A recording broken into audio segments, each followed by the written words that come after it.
Good afternoon, everyone. My name is Philip Kahn-Polly. My pronouns are he, him, his, and I am the Policy and Practices Director of Respectability. I am so excited to be here with you today, to be joined by my special guest, Laka, and to be talking to you on today, our webinar for the MLK Day of Service. And let me start up my PowerPoint. So the presentation today is entitled Making Your Voices Heard, Civic Engagement Strategies for People with Disabilities in 2021 and Beyond. And the reason why I want to talk to you about civic engagement is because it is a really important way of giving back to the community, working to change the world, working to make our country a better place for people with disabilities. And I really want to drive home the message that every one of you who is with us today, every one of you who cares about people with disabilities, who is a person with a disability, can be a powerful advocate. And let's get into it. So because today is the Martin Luther King Day of Service, sponsored by the Presidential Inaugural Committee and AmeriCorps, I have to start out my presentation with a quote from the late Dr. King. And I wanted to share a really simple but a really great quote from him. And that quote is, "Everybody can be great because anybody can serve." And he said those words at Ebenezer Baptist Church on February 4th, 1968. And on the right-hand side of the screen, I have a picture of Dr. King speaking at one of those sermons. Just as a quick accessibility note, we have live captions today, we have ASL, and when you receive a digital copy of our PowerPoint slides, we have alt text, so it is accessible. If you have any questions or you have any needs during our presentation today, just drop those into the chat box and we'll be happy to resolve any issues. But I really want to take home that message today, that anybody can be great because anybody can serve. And that's the theme today. And I'm going to share with you some of the great tools and means that you can do that. So I already introduced myself. I'm Philip. My pronouns are he, him, his. To give you a sense of what I look like on screen. I am a 33-year-old white male with glasses, a brown beard, messy brown hair. I'm wearing a blue jacket and a blue and checked shirt. And I am in front of a virtual background of Respectability's black and gold logo. I've been with Respectability for 5 years, and if you haven't heard of us before, we are a national, nonpartisan, nonprofit organization dedicated to fighting stigmas and advancing opportunities so people with disabilities can fully participate in all aspects of community. I've been doing this a long time, but I'm really excited to share what I know, what I've experienced, and how you can get involved yourself. And a great example of how to get involved is going to be shared with us by Laka Nagasa. Laka is a former Respectability Fellow. She is a brilliant young advocate with disabilities. She is been a part of my team for 2 summers in a row. And welcome, Laka. Please introduce yourself, and then we'll get to our conversation. Good afternoon, everyone. My name is Laka Nagasa. I'm a Black woman wearing an eyeglass and I have a short hair. I'm wearing a blue dress with a white blouse. My pronouns are she, her, hers. Thank you, Philip. So Laka recently completed a degree at George Washington University from the School of Public Health, and I know she's worked really hard on her degree in between working for Respectability. And I'm very proud to have known her for a while and to help share her advocacy experience. So just as a quick point of order, before we get into the questions that I want to talk with Laka, I want to give you kind of a high-level overview. There are, roughly speaking, 61 million Americans with disabilities. That means about 1 in 5 people have some form of disability, whether it's some kind of physical issue, a sensory issue, a cognitive issue, a mental health condition, or some other form of disability. And on this slide, I have a picture of my colleague, Tatiana Lee, who is an African-American wheelchair user and who runs our Hollywood work. So 61 million people, it's a lot of Americans. And when we talk about disability across multiple different categories. Disability can be permanent and it can be temporary. And on that picture, I've got a picture of an actor named John Lawson, who is a double amputee, and he's holding an umbrella. In the middle, I have a picture that talks about visible and invisible disabilities. And it features a picture of a beautiful family of daughter with Down syndrome. And on the right, I have a slide that talks, a picture that talks about how disabilities can be either something you were born with or it's something you can acquire later in life. And I have a young African-American little person who is a actor and been actively involved in Respectability's Hollywood work on the right-hand side of the picture. Next up, I have a picture of our huge Hollywood team of very diverse people with very different kinds of disabilities, pictured at Murray Studios, where we hosted an event several years ago talking about driving Hollywood inclusion for people with disabilities. But I showcased that picture of African Americans with disabilities, of women with disabilities, of people of all kinds of races and ages with disabilities, to really drive home the point that anyone can join the disability community at any time. The disability community, because of the challenges that are faced by it, can be very cutting edge. It can be innovative. And people with disabilities come from all walks of life. It is also the only minority community that anyone can join at any time due to accident, illness, or aging. And because of that common bond, because it cuts across so many different experiences in so many different communities, I think it is always important to recognize the intersectionality that people with disabilities share with other underrepresented communities. There are African Americans with disabilities, there are people from the Latinx community, there are women, religious and ethnic minorities with disabilities. There's a lot of disability identity crossing over with people from the LGBTQIA community. And so the issues that impact other underrepresented communities impact us, and it is so important that we recognize that. And so what are some of those barriers? Some of the barriers that we face are, fairly, dramatic. Only about 65% of people with disabilities finish high school. Only about 7% of people born with a disability will complete a college degree. And only about 1 in 3 people with disabilities have a job.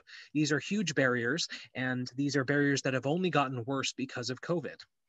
And on this slide here, I have a picture from Respectability's New York Women's Speakers Bureau several years ago, where we hosted a series of volunteer service trainings for people with disabilities who wanted to become involved. And so many of the lessons taught at that service lesson are going to be shared in a much more condensed form today. So I've been doing all the talking. I want to shut up for a while and give Laka the chance to talk. And so I want to have a brief conversation with you. I want to ask you some questions and have you talk about some of your experiences as an advocate. And so let's do that. So Laka, what does disability advocacy mean to you? Good afternoon, everyone. Again, as mentioned, my name is Laka Nagasa, and I'm a Black woman wearing an eyeglass, and I have a short hair. I'm wearing a blue dress with a white blouse, and my pronouns are she, her, and hers. Disability advocacy for me is the fight for equality and equity, to allow people with disabilities have access to services or opportunities so they can live fully just as any other member of the society.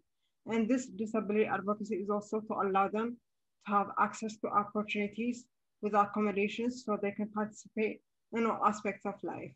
Disability advocacy is also believing in justice. And most importantly, disability advocacy is highlighting and showcasing problems with current policies and how it is adversely impacting the community while also advocating for different policy solution proposals. Well, that is a really great summary. And it is so important because telling your story and telling about the impacts of the choices made by elected officials is so important. And so my next question, so I have the privilege and the benefit of being a longtime policy advocate. And Laka, you recently completed your graduate studies to become a public health professional.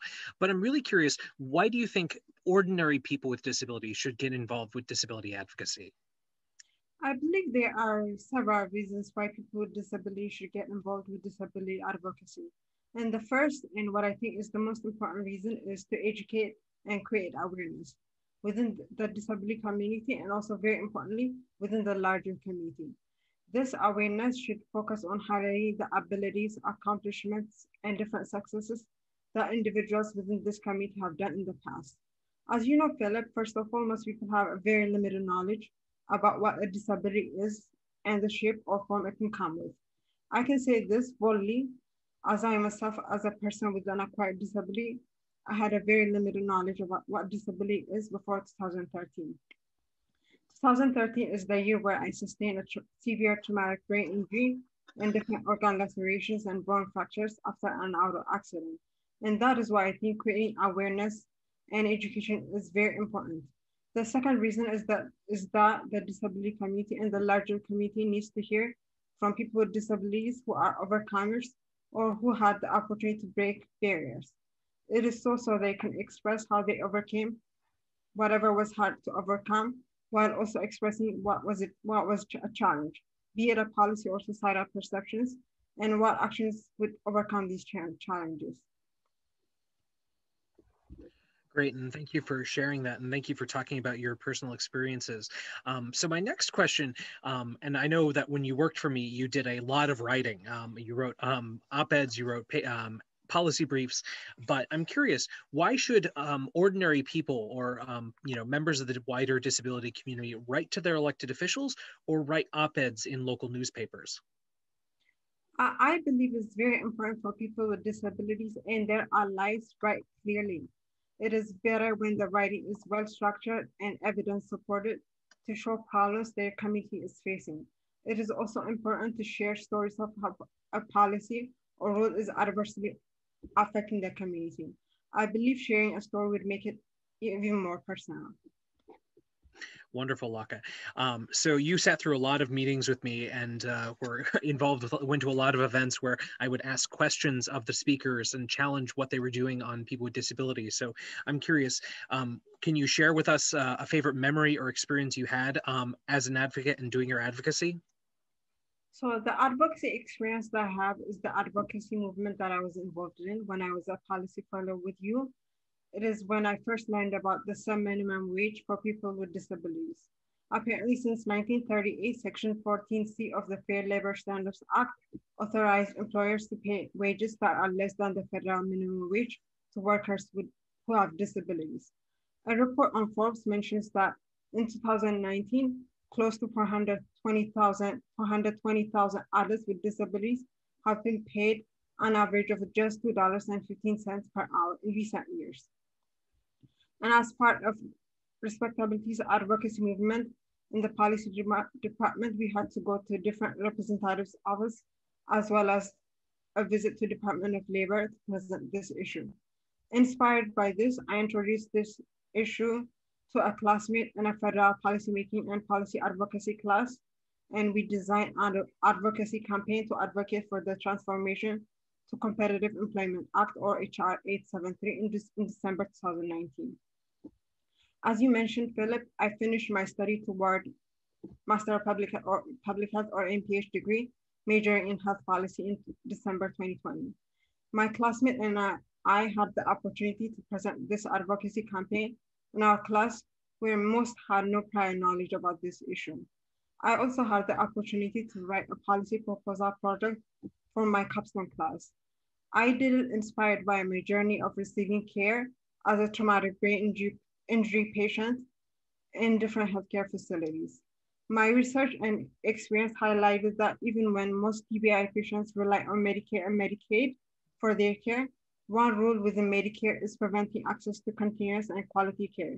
This rule is called the 3-hour of capability to engage rule. My research and experience emphasize that having independent patient navigators or advocates is critical, and the policy option I propose is to mandate having these independent patient navigators or advocates be a covered benefit in Medicare and Medicaid and all other health insurance coverage in the next round of healthcare reform discussions. I wrote this policy proposal to collaborate and shared it with the Brain Injury Association of America and the Brain Injury Association of Ohio, so they can also advocate for this policy option. These are my advocacy experiences. Thank you very much. Thank you, Laka. And I think it's, thank you for sharing that. And I will say that there's a couple of things I want to take out of that before I move on to talking further about civic engagement strategies. That is one of the issues, is that the experiences of people with disabilities, are, very difficult and are a result of really complex policies in many cases, Medicaid, Medicare, interfacing with things involving the Fair Labor Standards Act. But ultimately, the answer is very simple. The answer is simple: because people with disabilities want to work, they want to earn an income and become independent just like anyone else. And if you can, as an advocate, successfully explain why a policy or a barrier exists and what the solution is to that policy or barrier, we're going to make change. And I will say that advocates such as myself are gearing up to address the sub-minimum wage issue, even as Congress is dealing with the larger issue of the $15 minimum wage. And so I would encourage anybody who has been hearing about this and cares about these issues to really dig in, to learn, and get involved. Now, how can you get involved? Well, next up, I want to talk about another civil rights icon who is no longer with us. I want to talk about the late John Lewis. John Lewis, last year, right before he passed away, published an op-ed in the New York Times. And the first lines of that op-ed really struck home for me, and I think they struck home for a lot of people. What he said was that democracy is not a state, it is an act. I'll say that again. Democracy is not a state, it is an act. And what that means is that democracy has to be active.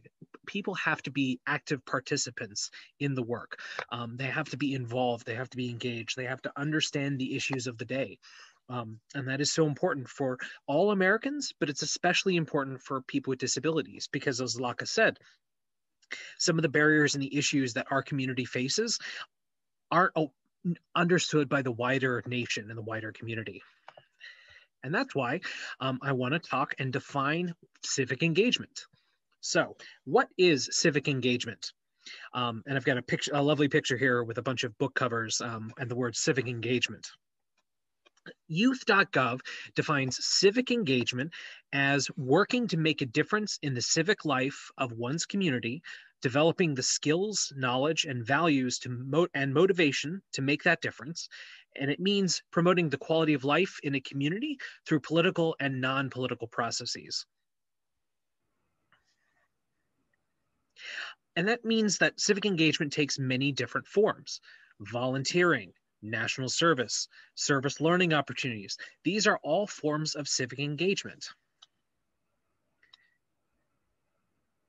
And so while, some day of service projects will, involve you helping out at a soup kitchen or talking or raising money for a local charity, today we're talking about civic engagement in the form of being an active citizen, being involved with government and being involved with these disability issues.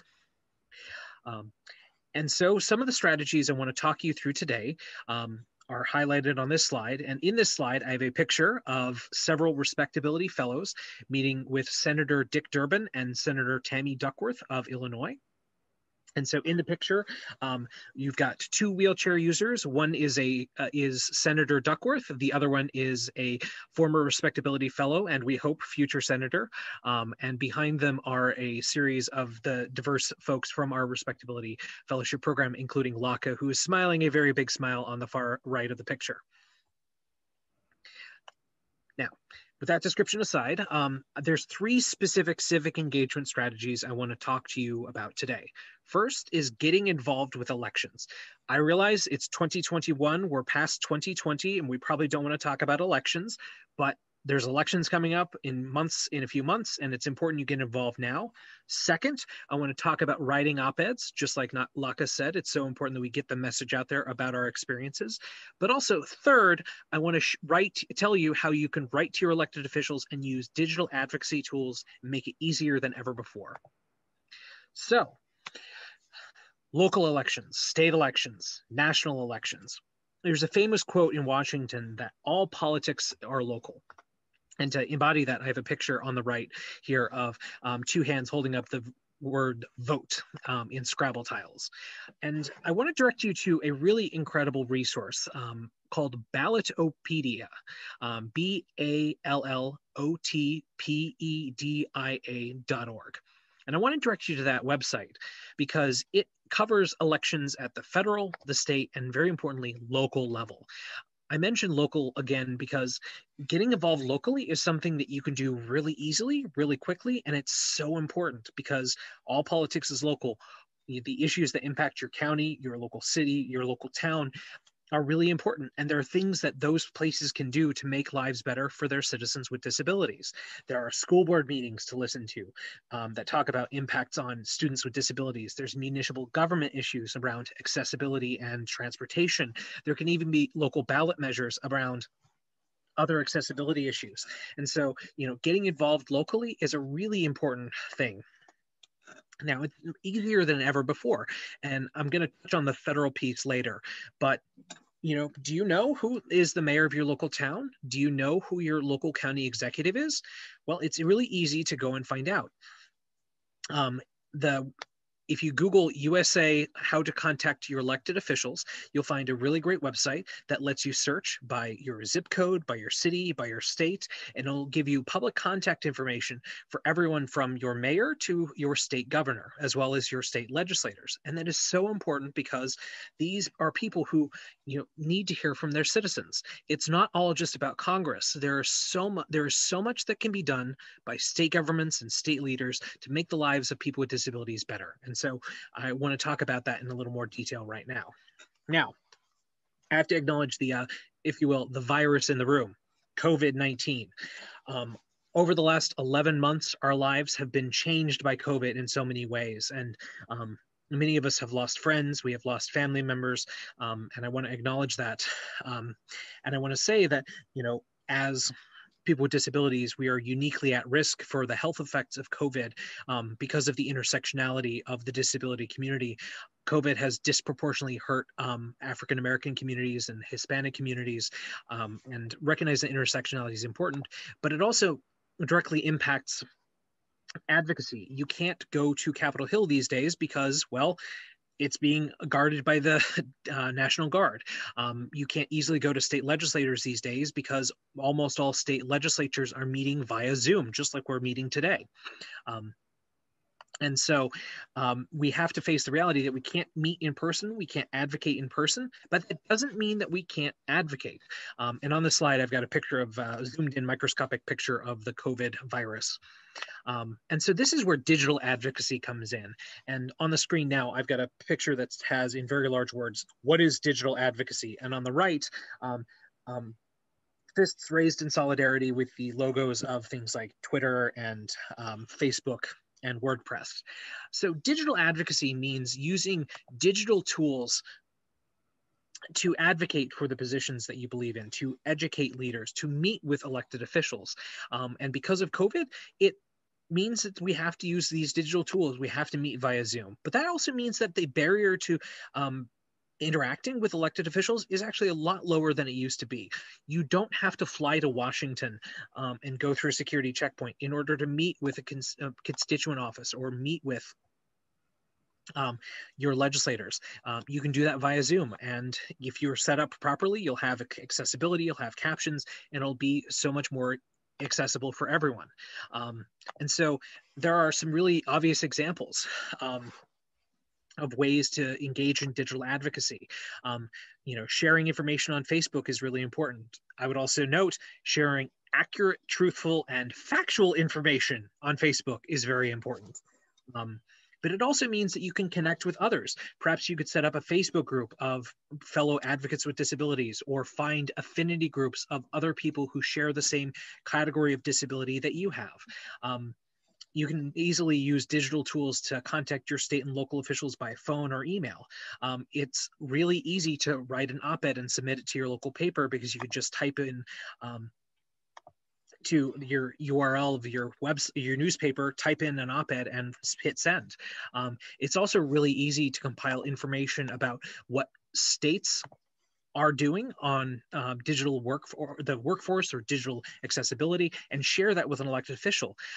In my experience for 10 years being in DC and working with so many different state governments and elected officials, if elected officials can find out that somebody else is doing good work, they're going to try and copy it because they want to be successful. And so that means that digital accessibility is so much easier than ever before. Where did my mouse go? So I want to really say that, really a critically important focus of what I think advocates should focus on are governors. The governors that are elected to lead states are really critical partners in the effort to advance job opportunities for people with disabilities and to make programs, to make policy, and to pass budgets. Governors are a really important resource because, as former Governor Jack Markell of Delaware likes to say, every governor wants to be the jobs governor. Every governor competes to make their state the best place to live, the best economy that they can make for their citizens.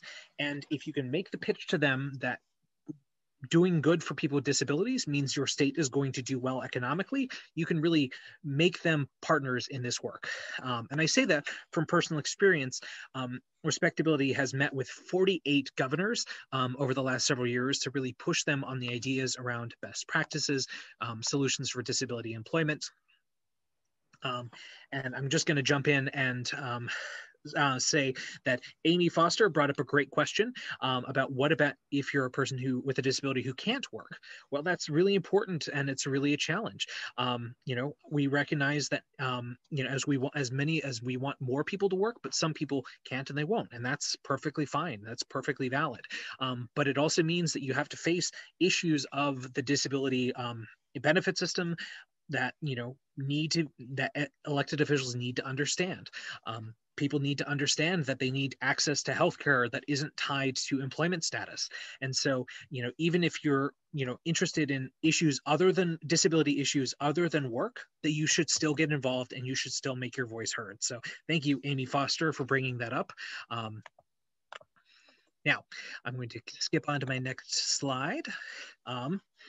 And I have a slide here where we have pictures of Respectability team members meeting policymakers.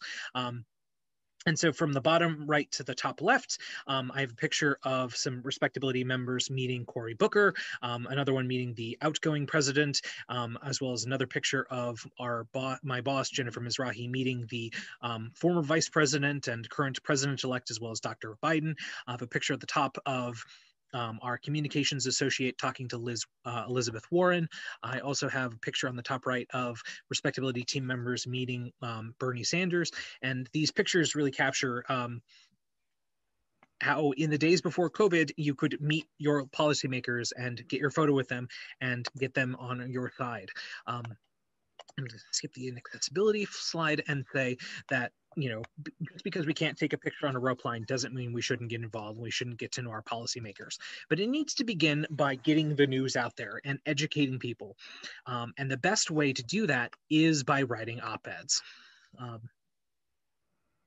I've got a slide here that has, in very large words, how to write an op-ed. And this is the very quick, very short version of how to do that. So an op-ed is an article published in the newspaper where it presents an opinion. It is an opportunity to get your voice heard. It's a chance to educate the public with facts and personal experiences. It's also an opportunity to change perceptions and possibly improve legislations. And as an example of what are the kinds of messages that Respectability would want to have in an op-ed, we would want somebody to talk about what it's like to be a person with a disability who wants to work, or what your experiences are like as a person with a disability who's struggling to access healthcare, or an example of a company that is doing good work hiring people with disabilities. And so there's all kinds of things that would make for great op-ed. When you go to write an op-ed, you need to think about what are your media goals. Are there specific people you want to reach? Do you want somebody specifically to read your op-ed, or do you want them to take something away? Whose opinions do you trust? What facts will move their brains? Is there some kind of human interest story to tell? These are all very important. And you'll, for example, see Respectability talks about the opportunity agenda. We try and talk about the value of workers with disabilities, what they can give back to companies. And we do that because we want to persuade employers to hire people with disabilities. We emphasize cost effectiveness because governors worry about state budgets, especially nowadays. And so the way you write your message and where you put your message out there is really important. it used to be that every town would have a local newspaper. That may not be the case anymore, but you should still find out going online and doing research. What are the biggest newspapers in your state or your local community? What is their circulation?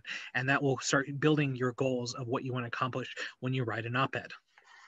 So I next want to talk about focusing on the persuadables, which is a term of art in the business of advocacy and communications.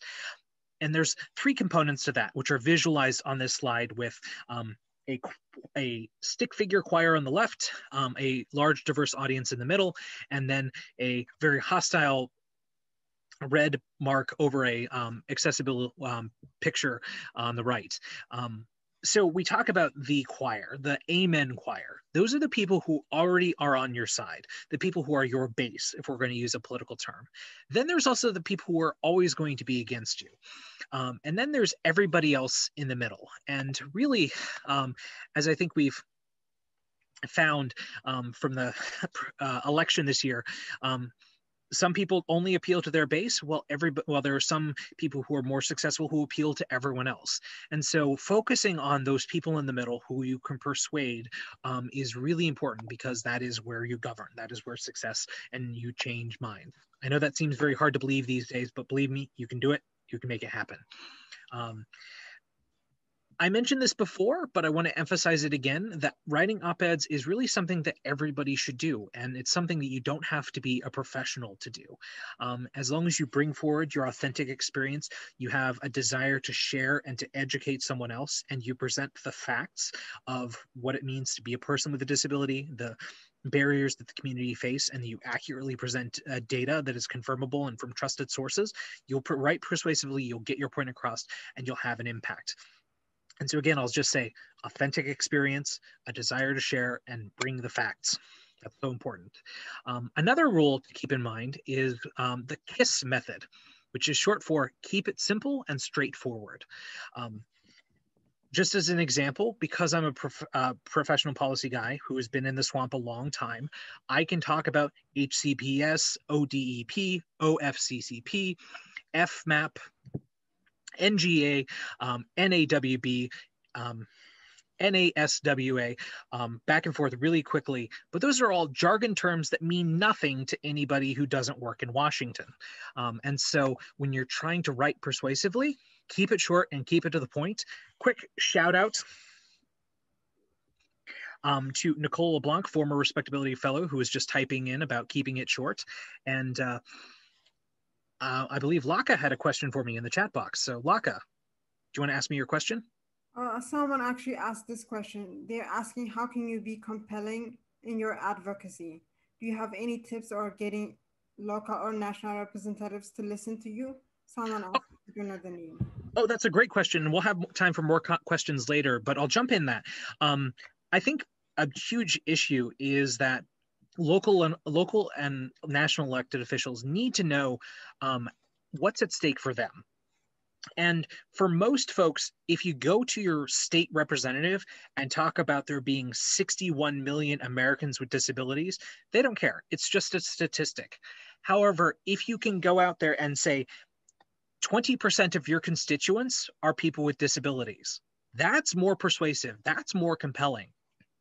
And actually, for example, in some of the nonpartisan outreach work that we did this year during the Senate runoff race in Georgia, we communicated with the campaign staff to say there are over 300,000 voters with disabilities, specifically hearing disabilities in Georgia. And because your campaign doesn't have captioning on your videos, you could miss out on 300,000 votes. That was compelling. And actually, by the end of the Senate runoff campaign, Warnock and Ossoff had captions on their videos and alt text on their images. And so when you talk about the facts, make sure that the facts you choose are really specific and tailored to your audience. State-specific statistics, community local statistics, those will be very persuasive and compelling facts. And so keep those in mind. And our Respectability website has access to all of that information for you. So Laka, thanks for bringing that up. I mentioned before, a good piece of an op-ed is using your personal experience, checking the facts, rereading it multiple times.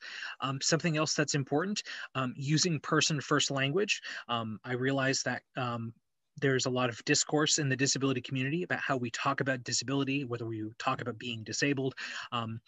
And that is a decision you have to make, and that is something you should be cognizant of when you are writing.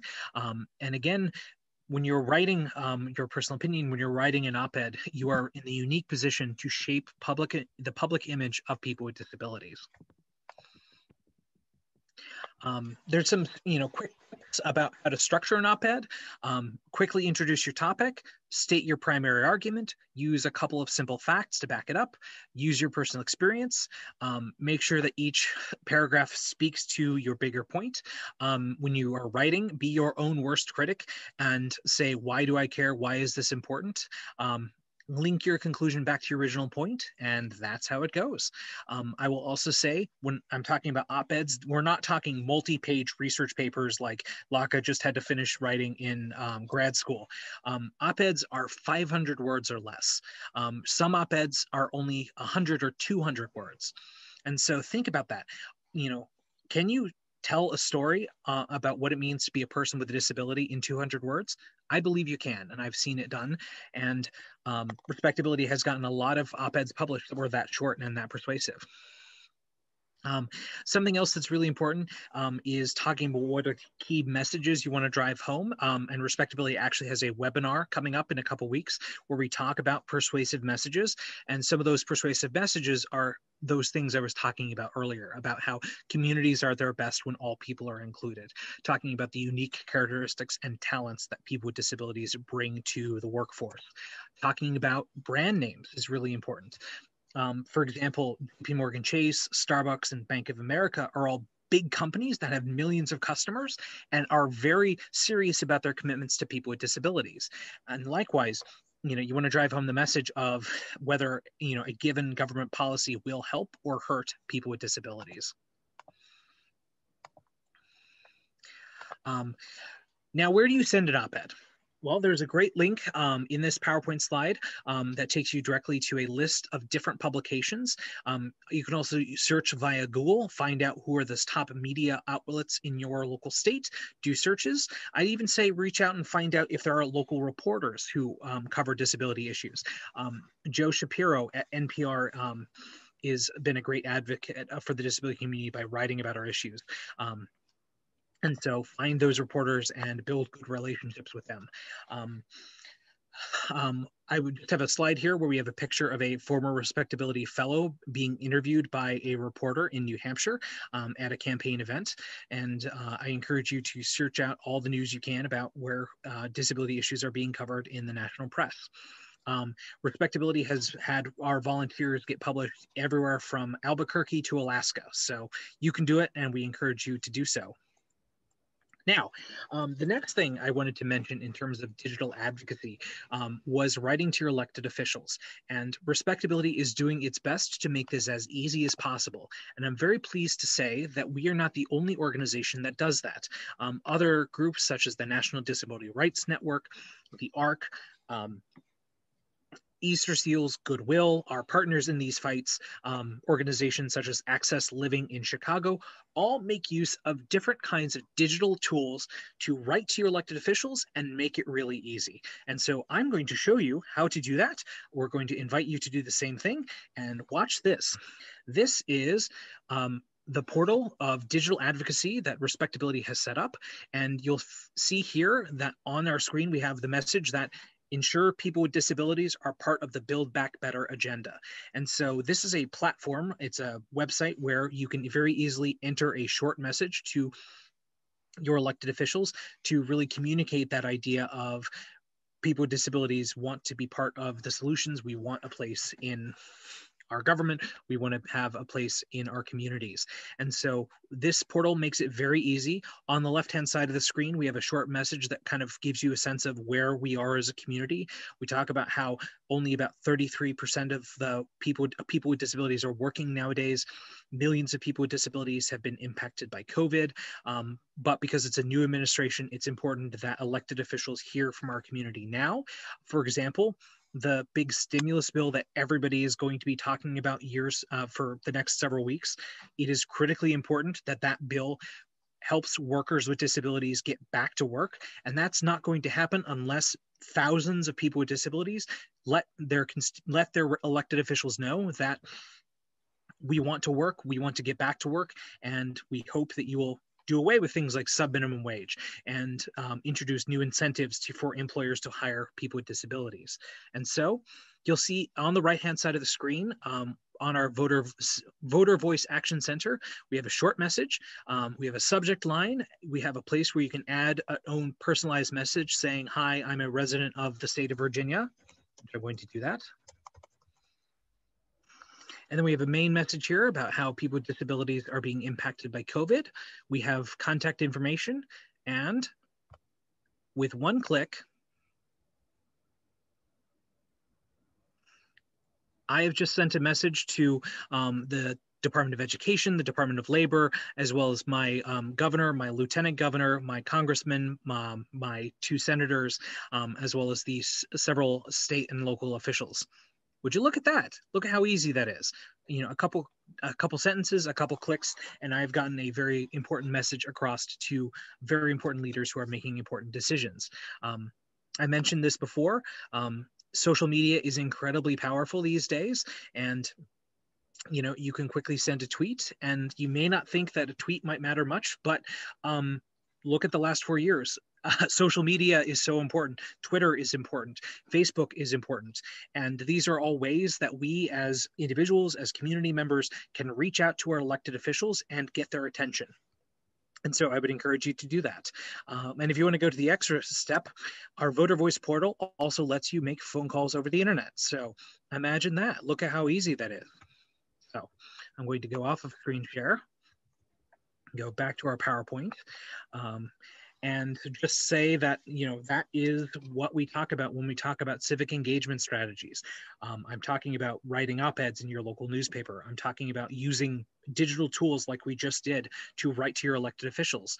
And it's that easy, it is that simple, and it is that important because we all have a stake in this and we all want to make our nation better. And that's why we are gathered here today on the MLK Day of Service. So, I wanted to open it up to our audience if we had any questions. I also wanted to invite Laka to share any additional thoughts that she may have on this important work, because I've been doing a lot of talking and my voice is getting tired. I don't have any other comments besides what you mentioned, which is what I learned while working with you at Respectability as a fellow. So our voices need to be heard and we need to make it clear. And it's not just communication, but it needs to be evidence-based. It's not just my experience, that is the experience of so many others.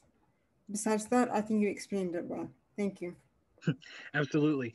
So as an example, and Laka, I really appreciate you bringing that up about that evidence piece, that data piece. If you watch Respectability's website over the next several weeks, we're going to be putting out updates as new statistics on disability employment come out. We try and make sure that the data, which is aggregated by the government, is adapted and used for local advocates. There's a great website called Disability Statistics Compendium that has a lot of information, a lot of localized information that can even tell you down to how many people have visual disabilities in your local county. And that's that kind of targeted, compelling information I talked about being so important to being persuasive. Got a great question here from Suzanne about ASL videos as digital advocacy tools. Absolutely.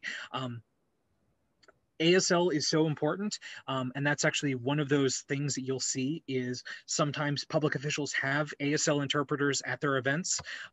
Some of them don't, and that is really important. And that is a target for advocacy, because if your governor is having updates on COVID and doesn't have an interpreter with them, they're excluding thousands of people, and that is so important. So I also bring up the importance of making sure that elected officials have captioning on their videos. That isn't just important for people with disabilities. It's also important for people with hearing impairments who are, you know, seniors and millions of people who have, you know, lose their hearing as they get older. And so, you know, those are all things that you can kind of push on. I will just say that you have to be careful with some digital advocacy tools. Some are not optimized to be used with screen readers or other accessibility software. But for example, if you try and use voter voice or encounter a barrier, let Respectability know, and we will get in touch with whoever we can to try and make a difference. All right, we have a question from an anonymous attendee about local policies to help people with disabilities. And thank you very much, Anonymous. Whoever you are, this is a great question. And we're talking, when we talk about millions of people with disabilities, we talk about Medicare, Medicaid, that's really high level, and it's all federal level stuff. But there's really powerful and important things that people can do locally to help people with disabilities. I mentioned it earlier, transportation is so important. You need to make sure that your buses are accessible. You need to make sure that your sidewalks are accessible, that you have ramps, that you have buildings that are older that start adding accessibility features. Those are all issues that can be solved locally. Another great example is around employment. Respectability has actually worked for several years in California, and one of the projects we worked on was trying to get disability groups working together locally in the city of Long Beach. And there's actually now a Long Beach Disability Services Collective that works together on a monthly basis, sponsored by the mayor, who solve disability issues at the local level, which is really exciting. And it's an example of the kind of thing that can be worked on locally. You can have your Easter Seals, your ARC, your local school system, your local government employer all work together to find solutions locally for, maybe not thousands of people with disabilities, but maybe just hundreds, and that's great. Another example at the state level, more and more states are starting to have disability caucuses in their state legislature. New Jersey just announced that they were going to have a group of bipartisan legislators work on disability issues at the state level. And if you can push your state legislature to do that, that's another great thing that you can do.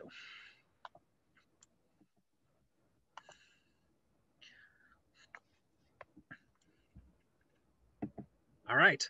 And I have a question from a current Respectability fellow. Hello, Chinyuri. Thank you for your question. And she asks a very important question. It's one of those elephant in the room questions. So she's asking about, what are my thoughts on non-disabled people being advocates for the disability community? Well, that's one of those great challenges, because being an ally and having allies is an important part of advocacy. You'll notice that Respectability often talks about the wider disability community, particularly when it comes to our polling. And the reason why we do that is we try and emphasize the message that disability issues impact people with disabilities themselves, but it also impacts their parents, it impacts their friends, their loved ones, and the wider community. And so I think there is a very important place for that self-advocates who are people with disabilities themselves need to lead, they need to make their voices heard, but there is a very important place for allies who may not have disabilities themselves to amplify the voices of people with disabilities, to say to the elected officials that this isn't just an issue that ADAPT cares about. It's not just an issue that those people care about. This is an issue that I care about as your constituent. And I, as a non-disabled person, care about you working to be more accessible to people with disabilities. And an example of that is actually a big issue we dealt with last year. Of the issue of SNAP benefits, actually. Because so many millions of people were out of work, and there was a deadly virus raging in the country, Respectability worked with non-disabled organizations to try and advocate for online grocery delivery using SNAP benefits. About 25% of people who use SNAP are people with disabilities, but 75% aren't. Many households depend on SNAP, and by working together, by having allies without disabilities working together with allies who have disabilities, we were able to expand online grocery delivery for SNAP beneficiaries. And so that is an example of people with and without disabilities working together. So I think that that speaks to your question, Janiri.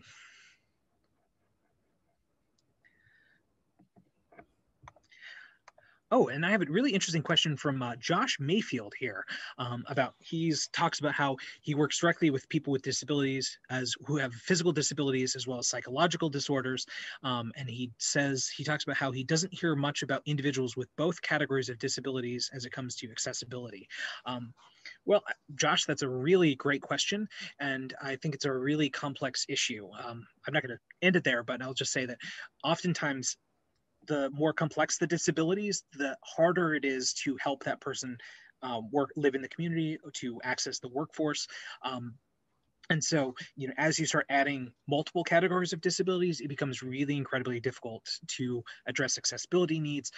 But because disability is complex and there's so much effort around it, that there are solutions to be found.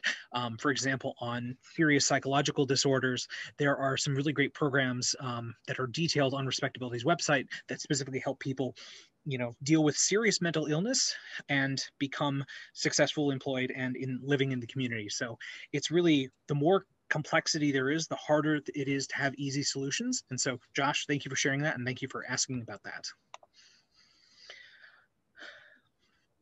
All right. Suzanne Singleton has a great question about how does Respectability come up with its priorities regarding advocacy issues? That's a great question. And I will say that for many nonprofits, their advocacy agenda is shaped by their board of directors. You have people who, give money to an organization because they care about certain issues and they want to see certain issues brought forward. And there's a push and pull between the board of directors of an agency and the agency staff who are charged with executing that advocacy agenda. And I will say that Respectability is itself going through a very serious process of developing a strategic plan, a strategic multi-year plan that is going to shape our advocacy agenda moving forward. Just as an example, 6 years ago, Respectability, our board met and decided that making workforce development effective for people with disabilities was our highest priority. And that's reflected in our tagline, advancing opportunities, fighting stigmas. And so as our organization was trying to figure out how do we address workforce issues, we raised money. And then when we raised money, we hired staff. That's me. And we hired fellows like Laka to do the work of making workforce systems effective for people with disabilities. And so when it comes to setting your agenda, in many cases, organizations will have a very narrow set of agendas because they are a particular affinity group. So for example, Laka mentioned the great work of the Brain Injury Association of America, BIA. They specifically work on issues related to traumatic brain injury, and that's really important. But it's it is a specific category across the huge spectrum of disability issues. I say this because I used to help organize BIA's Capitol Hill events every year. But the way a lot of organizations set their agenda, Suzanne, is related to the type of disability that they represent. So you have the Brain Injury Association of America. You have the Autism Society of North America. A lot of disability groups are focused on particular categories of disability. And that's important because you have to have that depth of expertise. But there are other organizations such as Respectability, such as the National Disability Rights Network, where we focus on the broader disability issues and have a broader agenda because of that. And so that's my overlong answer to Suzanne's great question. All right, I have another question here about any tips on getting things in order to contact government officials. It's really surprisingly easy to get names, emails, and contact information. But the tip that I'm going to give you is not to overdo it. If you do research, you can usually find who was working on particular committees. And if you call that office, you can usually find out who is the particular staff member who works for that member of Congress on those issues. And if you do that, you can figure out what is their contact information. And so you're going to have to try and balance being thorough, but without being obnoxious. And so if you figure out who is a staff member of a member of Congress working on a particular issue, if they don't respond to an email, give them a couple days, then send a follow-up email. If they ignore you completely, keep calling them. If they talk to you once but give you the brush off, give them a little time and then get back to them. If you have a really great conversation with somebody in a congressional office or a state office, great. Make sure you send them a thank you note as soon as you're done meeting with them. And then after that, you can then follow up on whatever action items you got from them. And so that would be my tips for how do you effectively get things and how do you get in contact with government officials. All right, well, I do not see any more questions. I do not see any more comments in the chat box. And so I am going to wrap up this webinar on this MLK Day of Service. Thank you so much, everyone, for joining us. Thank you, Laka, for sharing your story and sharing your voice. I'm excited about the advocacy we're going to do in the future, and I'm excited that we have so many more people joining us. And I would just reiterate that message that Dr. Martin Luther King shared on February 4th, 1968, that everybody can be great because anybody can serve. And so we invite you today, go out there, serve your community by contacting your elected officials, go out there and make this country a better place, a more equitable place, a more just place. And I think that that's what we can do to really share and make everything better in the years ahead. So with that, thank you very much and have a great day.